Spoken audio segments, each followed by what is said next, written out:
Requerimos brújula para ubicarnos en el espacio, reloj para situarnos en el tiempo, palabras para entendernos.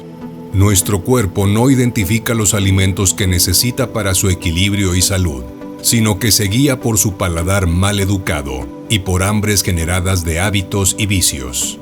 Nuestra percepción corporal la hemos limitado a 5 sentidos, y de estos el desarrollo del olfato, del gusto y del tacto es precario, y los pensamientos limitan la confiabilidad de todos ellos. La percepción energética la desconoce, la fuerza y poder del intento no la conoce, la capacidad de arreglar asuntos durante el sueño ni siquiera la concibe. La intuición la ha rebajado a corazonadas.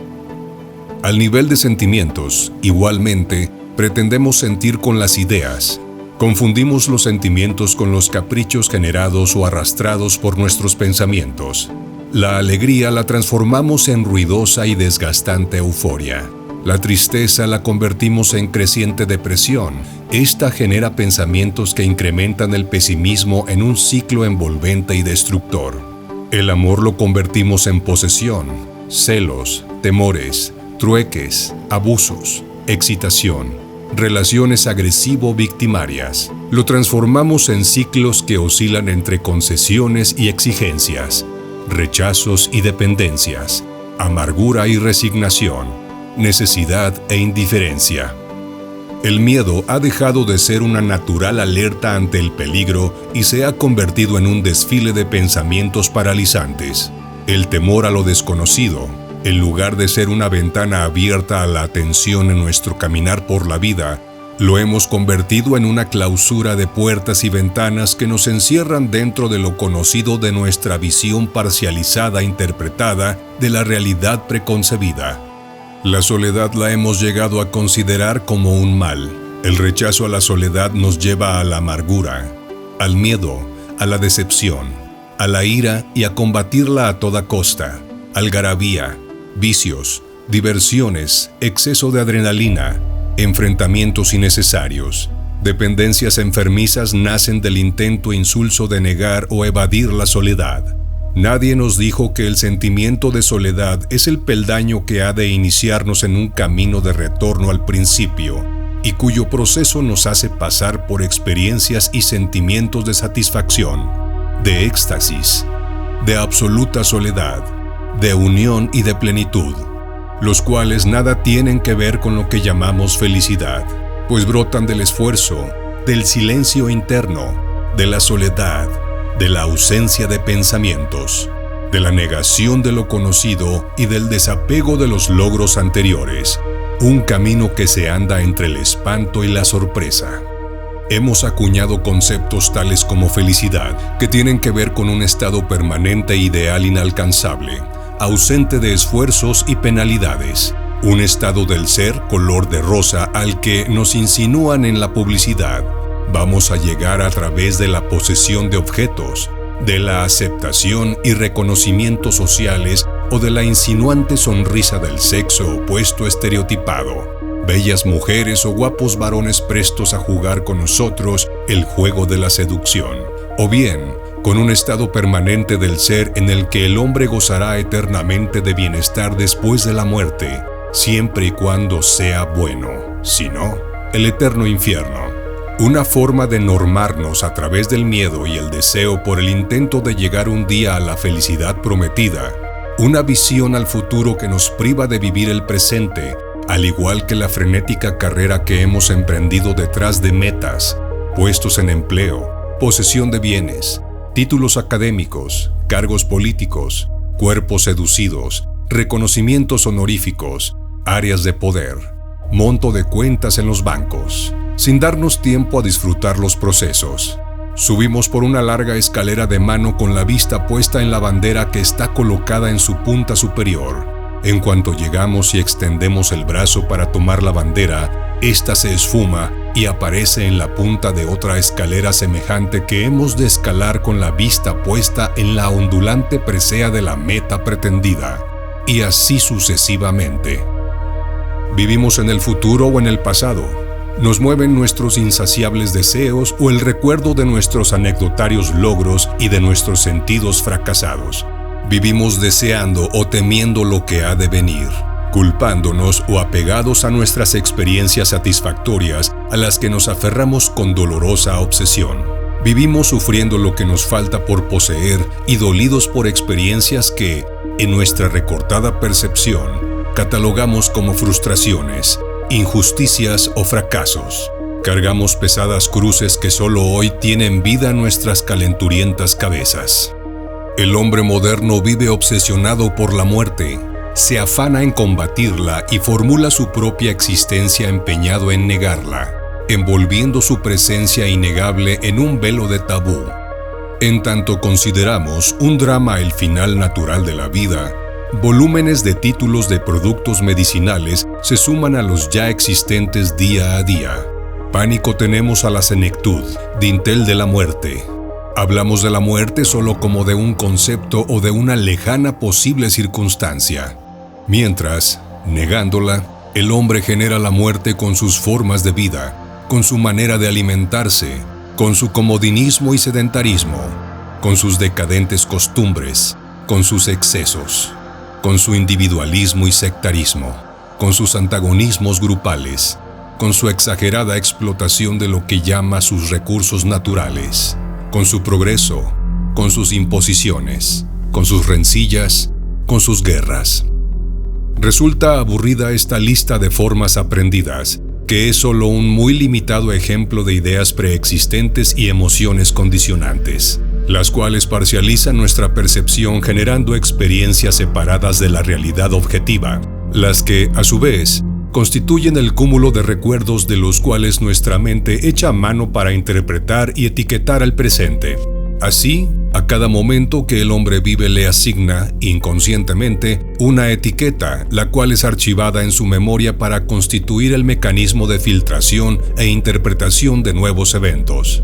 Es muy frecuente, por ejemplo, que un evento simple de una relación, visto desde la parcialidad de aprendizajes anteriores, sea percibido como injusticia o como ofensa. He aquí un ejemplo más concreto. Ese día, él se molestó con otra persona en su trabajo. Al llegar a su casa, él se dirige a ella desde su propia molestia. Ella se apropia el gesto como un desaire personal o una ofensa recibida. Su mente funciona sumando recuerdos de circunstancias que encuentra similares e ideas arraigadas que la sitúan a ella como ofendida y al otro como ofensor. Se siente rechazada en lugar de sentirse amada como debería de haber sido, y actúa ella en consecuencia. Él solo recibe la indiferencia y el reclamo, aislados de aquello que los propició, y a su vez, se siente ofendido o agredido. Ambos archivan la experiencia, etiquetándola como otro "no le importo" o "ya estoy harto", u otro concepto según su historial de formas de etiquetaje, con especificaciones del significado de los actos en cuestión, aislados del contexto global y de la propia responsabilidad en ellos, las cuales provienen de las quejas y discusiones escuchadas a sus padres, de lo escuchado en la iglesia, de las telenovelas, de los conceptos cursis aprendidos sobre el amor y la felicidad y de tantas ideas existentes en sus cabezas. Sin darse cuenta, ellos mismos están limitando y moldeando con su propio comportamiento acostumbrado la reacción del otro y su posibilidad de actuar de manera distinta ante una situación diferente. Así, etiquetada la nueva experiencia, que no tiene nada de nuevo desde su percepción, queda archivada en la memoria, constituyéndose un más reducido orificio visual para hacer frente a las siguientes circunstancias que presente la vida. Se va formando una actitud que podría formularse en frases agresivas o victimarias tan comunes como "me tiene mala fe", "nadie me quiere", "la vida es injusta", "todos son iguales", o "todos son estúpidos", "no me importa", "al demonio con ellos". Pero, ¿es posible que nuestra mente deje de operar así? No, no lo es. En tanto sea ella quien rija nuestra percepción, como lo es de hecho en el hombre moderno, no puede ser de otra manera. La sociedad nos desarrolla hasta un punto evolutivo de crecimiento tal que nos deja en el razonamiento, un nivel muy elemental si se le compara con las posibilidades que tiene el humano. Hasta aquí el hombre permanece dormido, Su percepción de la realidad es tan ilusoria como lo son las líneas imaginarias que dividen al mundo rigiendo sus diferencias, como las cifras tecleadas en una computadora que deciden sus posesiones y su posibilidad adquisitiva, como los papeles que otorgan la propiedad de un área de la Tierra la cual existe desde antes que el hombre, como las posesiones, el poder y la gloria de hombres muertos narrados en libros de historia. A esto le llama el hombre realidad, y a lo que no puede ser incluido en estos parámetros, ilusión. Tal vez a alguien le resulte ilusorio y pedante el que hablemos de la realidad en estos términos, lo cual resultaría ser una confirmación de lo que afirmamos. No se trata de una tesis que defendemos y argumentamos. Hablamos de experiencias a las que podemos hacer referencia. Hablamos de caminos con corazón que, nos consta, conducen hacia un estado de conciencia en tanto amplían fronteras y abren posibilidades.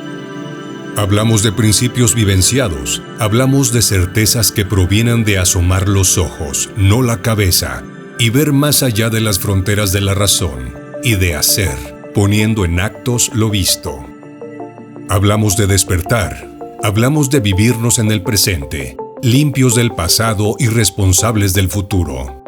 Hablamos de librarnos de patrones y de etiquetas y de presentarnos a lo que está frente a nosotros como un misterio, o algo o alguien desconocido y de lo cual solo conocemos la idea de que ello, él o ella, nos hemos formado y a la cual renunciamos.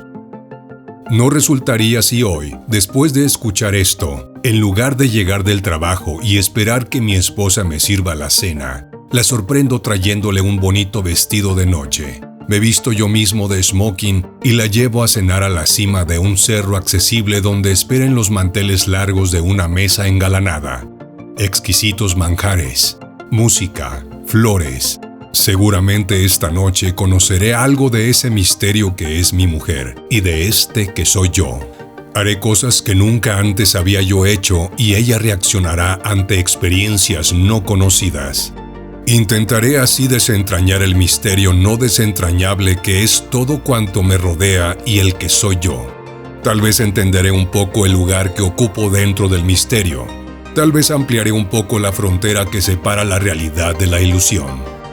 Y si todos los días hago locuras conscientes, si en lugar de dejarme llevar por la inercia, la percepción rutinaria, el aburrimiento y la indiferencia, vuelvo mi relación creativa, innovadora, viva, interesante, nueva. No necesito una mujer desechable ni muchas mujeres, en esta lo tengo todo. No necesito peregrinar de empleo en empleo, en este puedo intentar el desarrollar todo mi potencial.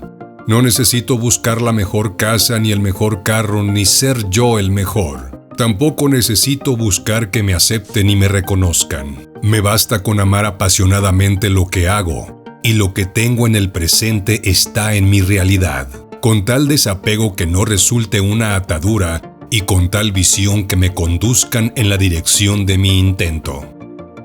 La frontera entre realidad e ilusión resulta tan ambigua porque está trazada en cada mente mediante la abstracción y como una justificación de la incapacidad de la razón para enfrentarse al misterio de un mundo, uno en el que no cabe el individualismo, como una justificación de la terquedad del hombre por vivirse separado del todo del que es parte, por explicar lo que aferradamente se empeña en llamar bien y mal, por apuntalar la idea de ese individuo superior y profano al que ha denominado Dios, y de quien dice recibir mandatos a los que no obedece, sino literalmente y a su conveniencia, por continuar en su necedad de cercenar la vida negando lo espiritual y despreciando lo material, en lugar de darse cuenta que no existen estos planos separados entre sí, de la misma manera que como no puede existir la imagen en un espejo sin el objeto que ahí se refleja.